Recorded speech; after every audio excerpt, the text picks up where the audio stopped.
Media members go nuts over the realization that Christians actually exist. Rudy Giuliani makes a boo-boo, and Beto O'Rourke writes a diary entry. This is The Ben Shapiro Show.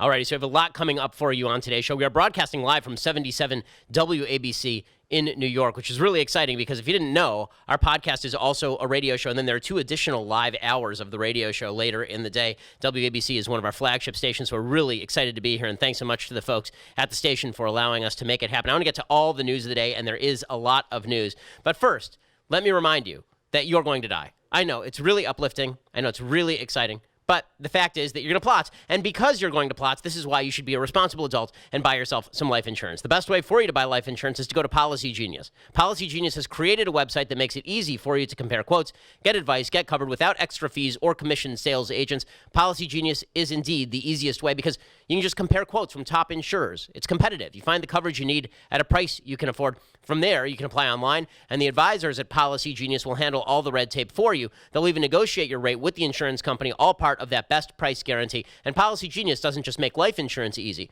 Whether you're shopping for disability insurance to protect your income, or homeowners insurance, or auto insurance, they can help you get covered fast. So, if you've been intimidated or frustrated by insurance in the past, try starting your search at PolicyGenius.com. In minutes, you can compare quotes and apply. You can do the whole thing on your phone right this very second. In fact, you probably should. Whatever you're doing, just take the phone, go to PolicyGenius.com, get that life insurance, because you don't know what's going to happen in the next 5 minutes. You could be electrocuted. There could be an asteroid that hits you. Whatever. Make sure you have life insurance. Policy Genius, the easy way to compare and buy life insurance. Again, that's PolicyGenius.com. They make it easy for you to buy that life insurance so you don't have to be worried about being buried in a pauper's grave and leaving your family bereft if, God forbid, you were to die right now. Okay, you didn't die, so you're still here. So let's talk about the news of the day. So the news of the day, the big story that the media are aghast over, they are agog over this story. It's a shocking, appalling story.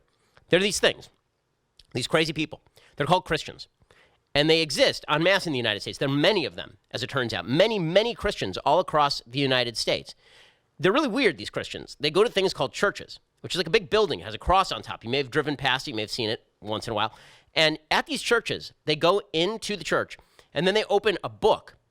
And this book is really thick. It has lots of words in it. And they're associated in sentences that are called verses. And they open this book, which I've heard is called the Bible, and they open it up, and then they read things in this Bible. And they actually believe the crazy things they read in this Bible. And if you're a reporter, you have never heard of these things, because these things are very bad. These things are like traditional morality about sex, which is really bad because, as we all know, the only type of sex that is bad is the one that is not physically pleasing. All other sex is good. But traditional Christians don't think that. They actually think that certain types of sex are sinful. And Christians think a lot of other weird things, too, about like this weird sky god and all that kind of stuff. Well, the reason that I bring this up is that CNN reporters are now discovering that these Christians exist. And it's opened up a whole new lens on the world for them. It's like they're walking around and every day, and it's like, oh my God, they suddenly realize that half the population is vampires. CNN reporter Kate Bennett describes herself as on the FLOTUS beat, meaning that she covers the First Lady of the United States. She's a White House reporter for CNN. Well, she tweeted out about a story yesterday about Karen Pence. Now, as we all know, when we think of the face of evil, we think of Karen Pence, the wife of Mike Pence. Clearly a dastardly villain. Why? Because Karen Pence taught at a Christian school for 12 years, and she happens to be the wife of the VP. She's actually a very nice lady. Her kids are delightful. I've met her children. I've met the vice president as well. She's a nice lady, but because she's a nice lady, that just shows she's even more evil. Why? Because now she's going back to teaching at a Christian school. And she's teaching at this Christian school, which happens to believe things that Christians have believed for a couple of thousand years, which is breaking news to Kate Bennett, because the world started spinning when Kate Bennett was born, apparently. So she tweeted out, again, she's a CNN reporter, so let me get this straight. The Second Lady of the United States has chosen to work at a school that openly discriminates against LGBT adults and children. Well, what this makes it sound like is that Karen Pence is like heading on over to the local Sharia law school, and there she is teaching about the evils of homosexuality. That's not what's happening. She's an art teacher, and she's teaching at a traditional Christian school. This Christian school is very bad, though. It's called the Emmanuel Christian School. It enrolls kindergartners through 8th graders at its campus in Springfield, Virginia. And if you want to go to the school, voluntarily, it's a Christian school that teaches Christian principles. And if you're a Christian who wants to voluntarily attend this Christian school, then you have to sign an agreement that you're going to abide by Christian standards of conduct. Now, as a religious person, as a religious Jew. We have exactly the same thing in the Jewish community, right? I went to a Jewish day school. The Jewish day school I went to, it wasn't just that you had to abide by particular standards of sexual morality. Your parents also had to keep Sabbath. You had to keep kosher, right? At any of these voluntary associations, you actually have to abide by the rules of the association. Shockingly, voluntary associations, you actually have to abide by the rules of the association. So what is so terrible? Well, in the Articles of Employment, which requires applicants to sign their initials next to a list of beliefs, Emmanuel Christian defines marriage and sexual identity. It says, I understand that the term marriage has only one meaning, the uniting of one man and one woman. I know, mind blown. This is brand new stuff to folks in the media. And it also adds that certain moral misconduct would be disqualifying for both students and teachers, such as heterosexual activity outside of marriage, like premarital sex, cohabitation, extramarital sex, homosexual or lesbian sexual activity, polygamy, transgender identity, any other violation of the unique roles of male and female. And so this is very bad. It's absurd. It's just terrible. Because how could the non-elected vice president's wife go and teach at a Christian school that preaches actual, like, long-lasting, traditional Christian values? It's just insane that she would actually go teach at a Christian school. Now, this is called a Christian being a Christian and doing Christian things in their Christian life, right? This is just how Christians operate in the daily world, traditional Christians. It's how traditional Jews operate in the daily world. By the way, it's how traditional Muslims operate in the daily world, right? If you are a religious person of any of the three Abrahamic faiths and you are really traditional in your religious observance, then all the things that I just listed, you also believe. But this is really bad, according to Kate Bennett. So she's a reporter, but she's never heard of a religious person before. She's a White House reporter for CNN who has never heard of a Christian. Breaking news. Mike Pence's wife, who is a Christian, is working at a Christian school that believes in Christian principles that people can voluntarily associate with. So here's the question. Who's really intolerant here? Who's the really discriminatory person here? Mike Pence's wife, who is joining a private school that is privately funded and not publicly funded, and engaging in voluntary association that has nothing to do with public policy, or a CNN reporter saying that Mike Pence's wife is disgracing the country by doing this. No media bias, by the way. This is all objective news journalisming over at CNN. But this goes to a really difficult issue for a lot of folks on the left, and that is a lot of folks on the left actually believe that religion itself, traditional religion itself in the United States, must be quashed in order for freedom to reign, not just on a legal level, but on a cultural level as well. People must be shamed for associating with traditional religious organizations. So the New York Times, which of course was also shocked to learn about religious people, they quoted a woman named Elizabeth Shackman Hurd, a professor of politics and religion at Northwestern University. She said that the school's requirements appeared more extreme than other religious schools and noted that not all Christians would agree with them. Well, no bleep, Sherlock. I mean, of course not all Christians would agree with them, but some Christians agree with them, namely the Christians who are going to the school and who fund the school and who pay to go to the school. And as far as these requirements being more extreme than other religious schools, I'd like seeing some poll data on that. I would bet you money that virtually every Catholic school in the country has extraordinarily similar requirements. Every Orthodox school that I know of has similar requirements. And then this professor says that Mrs. Pence's choice of employment was not surprising because the school's values appeared to mirror those of the Trump administration. And this is where they're really going, right? The vice president's wife, who is not elected, is teaching at a Christian school that she taught at for a dozen years before. But now, this is a reflection on the Trump administration's evil. So Professor Hurd says, given the exclusionary nationalism in this administration, clearly she is a clear-eyed, objective viewer of this administration, and sorts of politics taken on various things, it would not be at all surprising for the second lady to associate herself with some prominent fashion with an institution like this. It raises important issues about education and diversity, and what kind of forward-facing public officials we want representing our country at home and abroad. And again, the application clearly states that certain things are necessary if you want to join, which is not a problem. But here's the thing. What the left wants to do is shame people into not being part of churches, right? That's really what they want. What they want is that anytime a public figure is a member of a church, unless you're Barack Obama and you go to Jeremiah Wright's church for 20 years, where he preaches outright hatred of the United States, hatred of Jews, the 9/11 was the chickens coming home to roost, right? Then if you mention that, by the way, that you're a racist, right? If you mention Jeremiah Wright, a pastor so close to Barack Obama that Barack Obama literally named his second book, The Audacity of Hope, after a speech called The Audacity of Hope given by Jeremiah Wright. If you mention that, and you say, well, maybe his ideas are linked to Jeremiah Wright in some way, they go, no, that's his private religious belief. How dare you, sir? How dare you? But if you're a member of the Knights of Columbus, then Mazie Hirono of Hawaii will come after you, the senator from Hawaii. And if you're Karen Pence, not even an elected politician serving in the federal government, and you go to a Christian school or you go to a church, then we're going to shame the living daylights out of you. Now, listen, I think it's fair game to criticize people's views. You want to criticize Karen Pence's traditional religious views? Go for it. You want to criticize my traditional religious views? Believe me, I've had plenty of people who have done it. I don't mind. That's part of the political back and forth and the religious back and forth that we go through every day in this country. It's part of what makes the country good, is that we can have these conversations. But to shame somebody as though they've done something uniquely terrible by going and teaching at a Christian school is nothing but a cultural attempt to quash religion itself. And that cultural attempt is not going to stay cultural.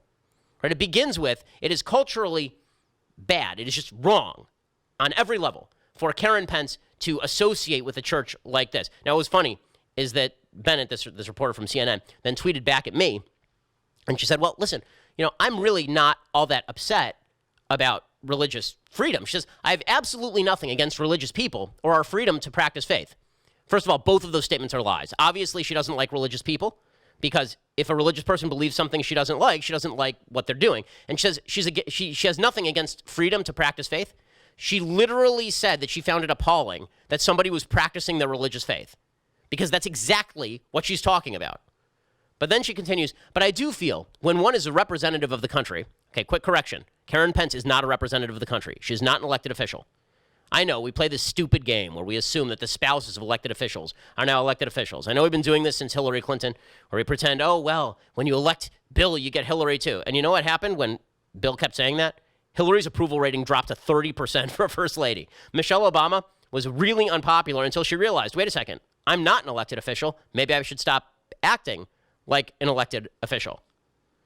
Right? It really is, it's an amazing thing. But in any case, this idea that Karen Pence is representative of the country and therefore she's doing something deeply wrong.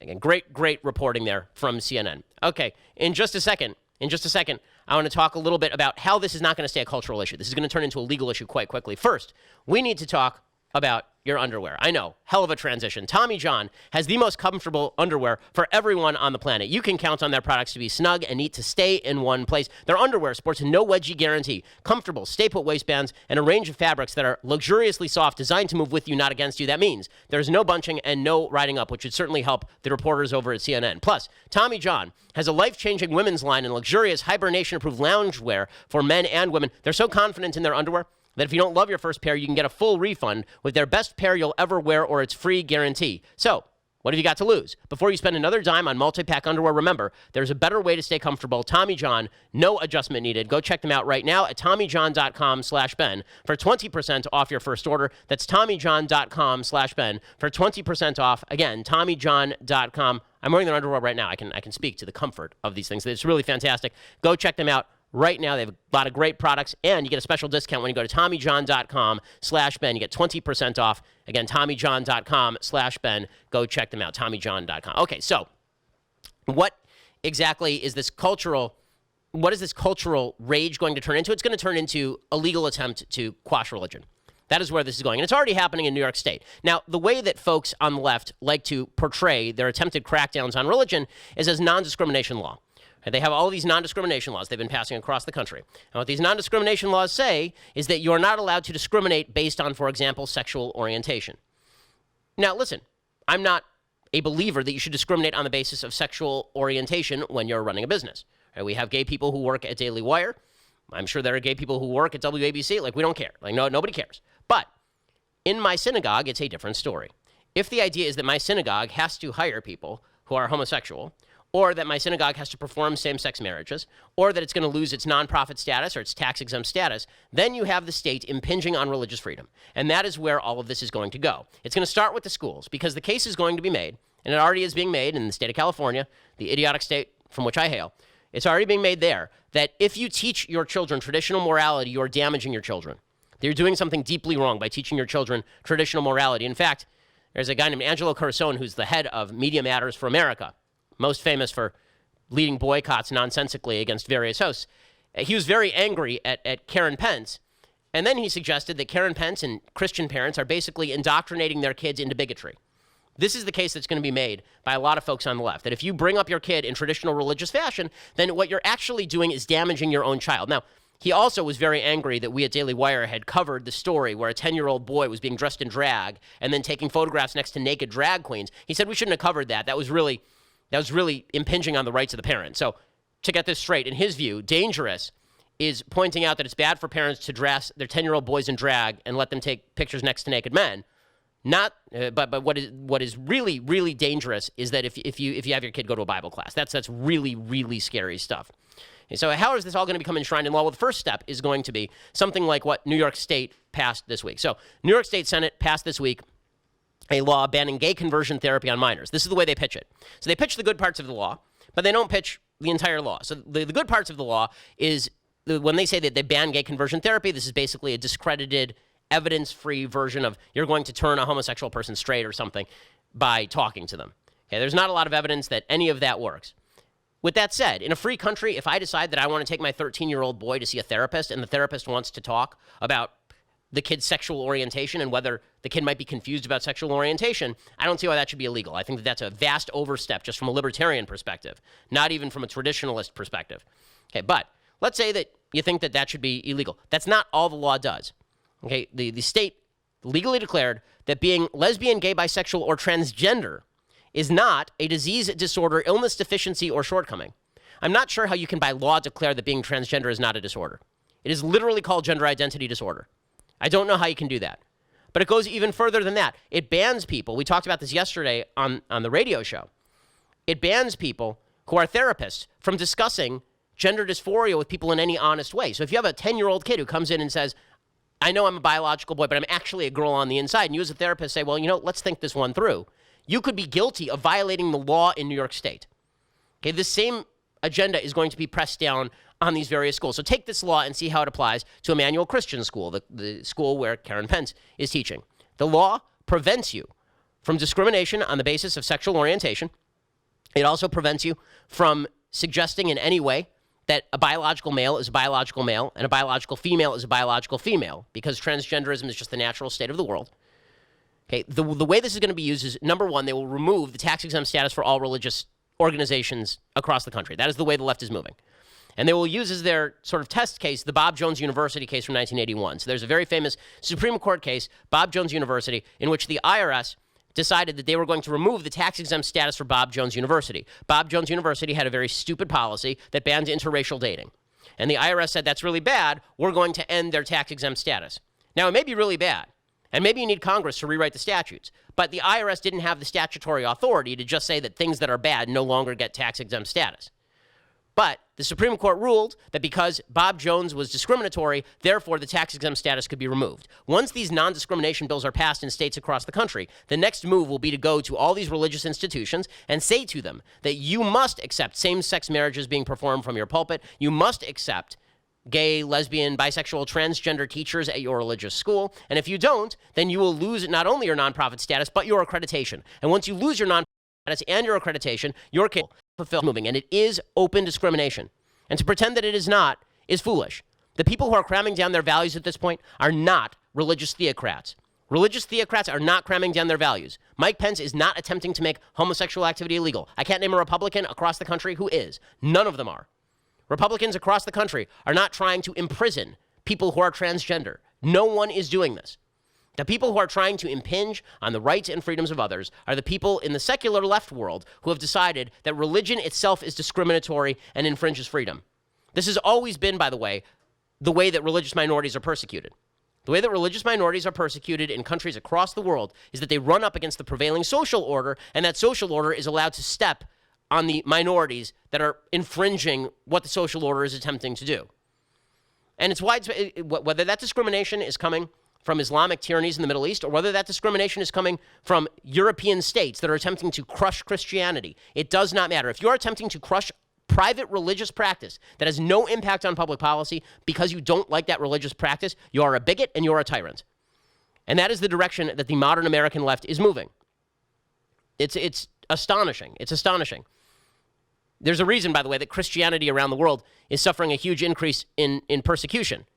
And you've seen that the Chinese government has been particularly active in trying to quash religious freedom in China because tyrannies recognize that the rebellion that exists within those tyrannical societies generally comes from religious people who believe in individual rights and families.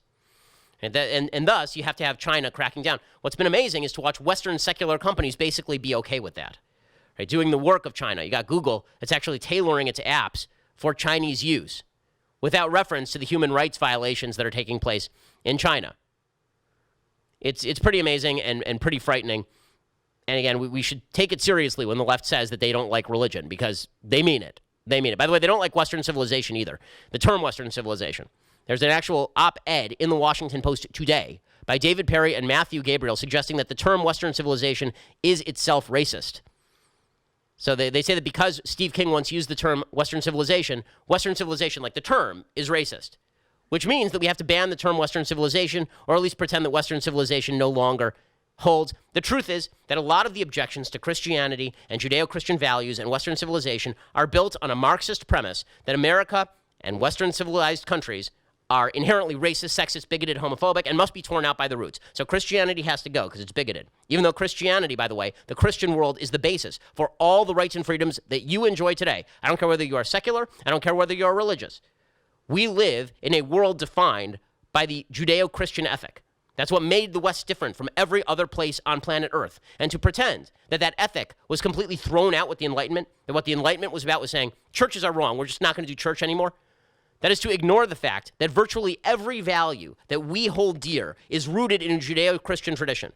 The most important sentence ever written in the history of humanity is that man is made in God's image. It is the beginning and end point of virtually all moral arguments. That is an argument that is made by the Judeo-Christian religion. The argument for personal liberty, that you have inherent rights. The argument that virtue matters so that we can have freedom. All of this arises in a Western civilization defined by these values. So if you wanted to do away with those values, if you wanted the collective to be more important than the individual, the best way to do it would be to attack Christianity and Judaism at their roots, would be to attack religion and tear those away. And again, the ironic part of this is that this is the least threatening time for theocracy in world history, at least from the Judeo-Christian side. And we're being treated as though Karen Pence is the true threat to liberty. Karen Pence. Not the Democrats who are attempting to stop judges from being appointed to the bench based on their membership in the Knights of Columbus. Okay, in just a second, I want to talk a little bit about the latest from Rudy Giuliani. But first, I need to talk to you about the watch that you're wearing. You see that thing on your wrist? It's ugly. I don't know why you're wearing it. You shouldn't be wearing it. What you should be wearing is a movement watch, because movement watches are great. You see what I'm wearing? You see this sleek, elegant thing on my wrist? You see this? It's magnificent. Okay, that is a movement watch. Movement is a ground-up entrepreneurial company, a true success story. They have sold legitimately hundreds of thousands of watches. There's a reason I have a movement watch. My wife has one. Both my parents have one. They make great gifts. And what's great is that they cut out the middleman. These aren't watches that are, by the way, going to tell you how many steps you take or how many calories you burn. These are watches that are going to tell you the time, and they're going to do it in an elegant, sleek fashion.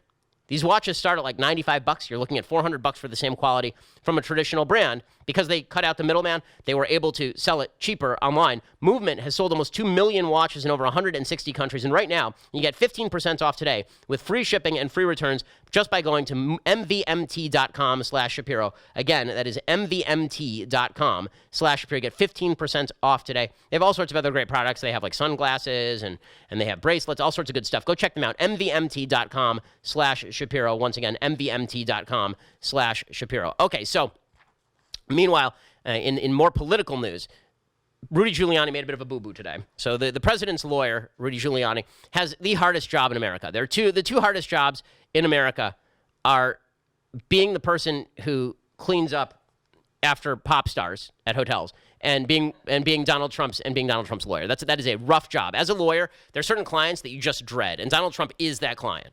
Because the first rule of lawyering is you tell your client to shut up. That legitimately is like the first, no matter what the situation. The first rule of lawyering is cut off all communications between you and the other side. I don't care whether we're talking transactional law or criminal law, but particularly when you are in the midst of a massive counterintelligence/criminal investigation into Russian collusion.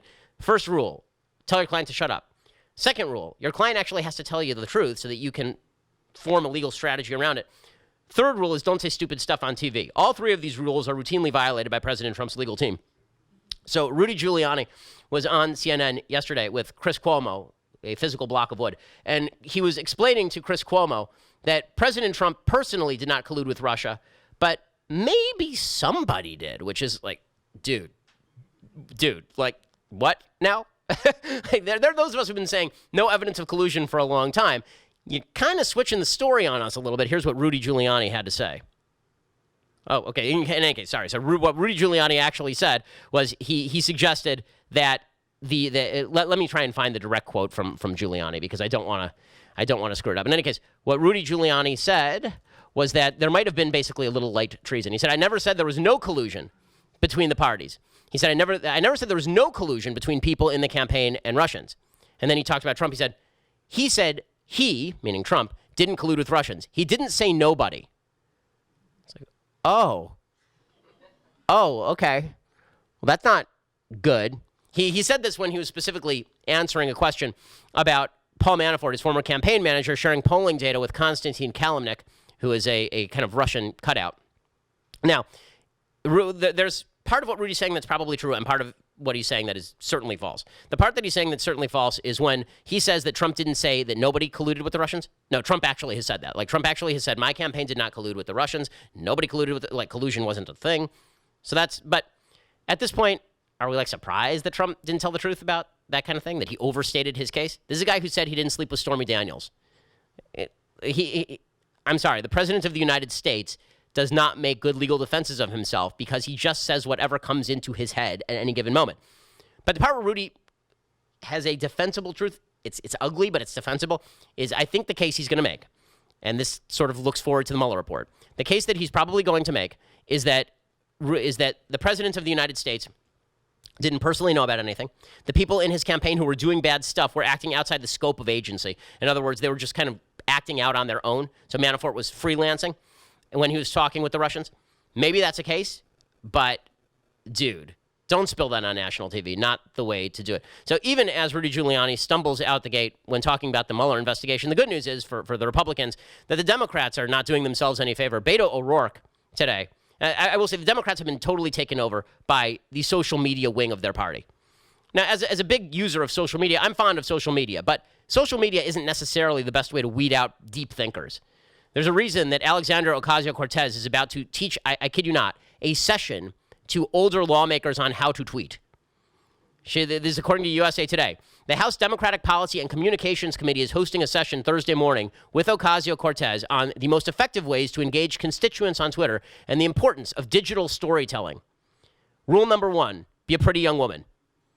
I mean, and then if you can't fulfill rule number 1, then you're screwed at that point. I mean, if you're a Democrat and you are 70 years old, you're not going to get good at social media anytime soon. What's made her popular on social media is the fact that she is likable on social media, she is sassy on social media, and of course she's pretty. So that does make a difference. But she is teaching Democrats the most important things in life, how to be good on social media. Beto O'Rourke, meanwhile, is running for president. He's polling number 2 in a lot of these polls. It's showing Biden and then Beto O'Rourke. And Biden seems to be dropping by the day because he's old and boring. Beto O'Rourke is the hot new thing because he rides a skateboard and because he has he has bangs on his face and he just kind of flicks his hair back because he's cool. So he has a piece today in Medium.com. I love that this guy's one of the front runners. I love it so much, Bob O'Rourke. So he's got a piece in Medium talking about his travels. And he is essentially skater boy Jack Kerouac. That's what he's going for here. I'm going to read some of this to you because it is worthy of note. I mean, it isn't really, but the fact that he wrote it makes it worthy of note. Here is what he writes. He writes, a lot of big trucks rolling down Pancake Boulevard, and there aren't any sidewalks. Gloomy early morning sky in Liberal, Kansas. Snow melt on the side of the road where I'm running. I find a vacant lot to cut through to another street, also busy and without sidewalks. I was in Tucumcari yesterday, trying to learn more about the town that my great-grandparents lived in more than 100 years ago. I stayed at the Motel Safari, one of these classic Route 66 motels, mid-century everything. Take a break, come back stronger. I'm not kidding you. This is a presidential candidate who wrote these things. And he is being treated by the media as like, wow, what depth, what thoughts emerged from the massive brains. Christian, simple-minded. Beto O'Rourke, super deep. And the best part is when he starts talking about his own personal attitude. He says, the next morning I ran just a couple of miles, down 66, then through neighborhoods past the History Museum. My leg has been really bothering me since the campaign, and so I'd stopped running for a while. This is my first run in more than a month. Felt good, running in new shoes. Have been stuck lately, in and out of a funk. My last day of work was January 2nd. It's been more than 20 years since I was last not working. Maybe, if I get moving on the road, meet people, learn about what's going on where they live, have some adventure. Go where I don't know and I'm not known. It'll clear my head. Reset. I'll think new thoughts, break out of loops I've been stuck in. He's like 17. Honest to God, he's like going on a European backpacking trip. It's amazing. He sounds like Timothy Treadwell right before he got eaten by bears in Grizzly Man. I'm going to go up to Alaska, live in a bus, talk to the bears, find myself. If my kidneys are clawed out of me, well, that's just the way it goes, man. That's the price of adventure. And then he talks about all the people he meets. This thing is thousands of words long. Thousands. Because he just has this kind of genius to convey to you. It's amazing. I'm scrolling. I'm still scrolling. And he finally concludes by saying, a young woman asked, how do I make a difference in any of this? I said, run for office. Hold town hall meetings. Bring people together over coffee, over beer. Ask your elected reps to show up and be part of the conversation. If they don't, organize to get their attention. But whatever we do, let's do it together. The platitude primary continues apace. It really astonishing stuff from Beto O'Rourke. I mean, when he's not actually taping his, when he's not busy taping his dental appointments, apparently he is busy running around and writing about his experiences in Texas. He must have been the worst in high school, right? I mean, like, he's the worst now, so he must be the worst in high school also. Okay, in a second, I want to talk a little bit more about the various Democratic candidates who are being upheld by the media. We'll get to that in just a second. Plus, the Democrats trying to push off the State of the Union address, what that is really about. We'll get to all that. First, you're going to have to go to Facebook and subscribe. You want to see the rest of this show live? You want to actually view this massively handsome face? Go check it out at dailywire.com for the rest of the show. When you subscribe, you get the rest of the show live. You get the rest of Michael Knowles' show live. You get the rest of Andrew Klavan's show live. Plus, when you subscribe, you also get 2 additional hours. You do a live radio show in the afternoons, and you actually get to see that, and you get to do it on demand. You get to see it without commercials, but only if you subscribe. When you spend $99 a year, you also get our famous Leftist Tears Hot or Cold Tumbler. When we're on the road, we activate the invisibility button. So I'm holding it up right here, but you can't see it because that's just how magical it is. You can check that out when you get the annual subscription. Also, reminder, tomorrow, The Ben Shapiro Show will be live at the March for Life in Washington, D.C. at 10 a.m. Eastern. I'll be live streaming at the National Mall on 12th Street. So if you're planning to go to the march, come out and hang out. The show is going to be entirely about pro-life topics. So we're going to do a themed show, which we never do, but the March for Life is a really important thing. We will also have a special guest who will be on the show, so you're not going to want to miss that. Also, I have lots of announcements. I'm kicking off my Spring 2019 Young America's Foundation Tour with my latest event at George Washington University. The speech is called You're Free, Stop Whining. So tune in at 7 p.m. Eastern, 4 p.m. Pacific at yaf.org/live so you don't miss out on any of the melting of the leftist snowflakes that is sure to come. This is where all the Ben Shapiro Destroys videos come from. I'm not going to say that we're behind them because we're only behind some of them, but the reality is that if you want to see that happen live in real time, you have to go to yaf.org/live. Also subscribe so that you get the Sunday special. We have Lieutenant Colonel Alan West on at YouTube, iTunes. Subscribe. Thanks so much for all your help. We are the largest, fastest growing conservative podcast and radio show in the nation.